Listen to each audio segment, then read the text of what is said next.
Bwana, hii ni taarifa njema kutoka katika klabu ya Simba Sports Club. Klabu ambayo imekuwa chaguo namba moja la mashabiki hapa nchini Tanzania, lakini pia Afrika kwa ujumla. Kama ni mara ya kwanza kutembelea channel yako hii ya Ahmed Ally TV, basi huu ni muda wako sahihi kabisa, shabiki wa Simba, kuhakikisha unabonyeza neno subscribe lililoko chini ya video yako. Bwana, hii ni baada ya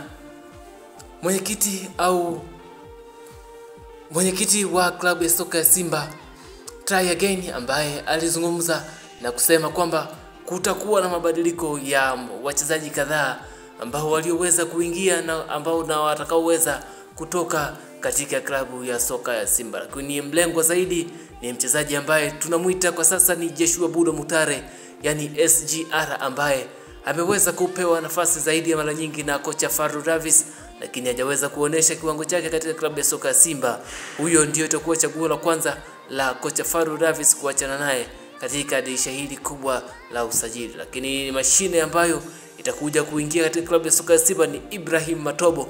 Ni bwana mdogo ambaye ni raia wa DRC Congo, ambaye kwa sasa anacheza katika klabu moja ya klabu huko nchini Congo, ambaye wana Congo wenyewe wanapenda kumuita Messi wa Congo. Huyu ni zaidi ya Elie Mpanzu ambaye mnamjua nyinyi. Kwa hiyo bwana mdogo huyu Ibrahim Matobo anacheza katika klabu ya Les Eagles huko nchini Congo.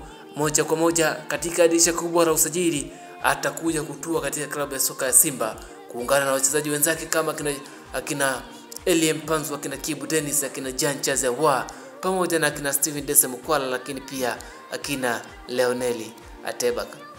Ibrahim Matobo anacheza katika nafasi ya left winger pamoja na right winger, lakini pia kana uwezo mkubwa sana wa kucheza namba 10. Kijana mdogo mwenye umri wa miaka 19 pekee. Hii ni Ahmed Ally TV, subscribe.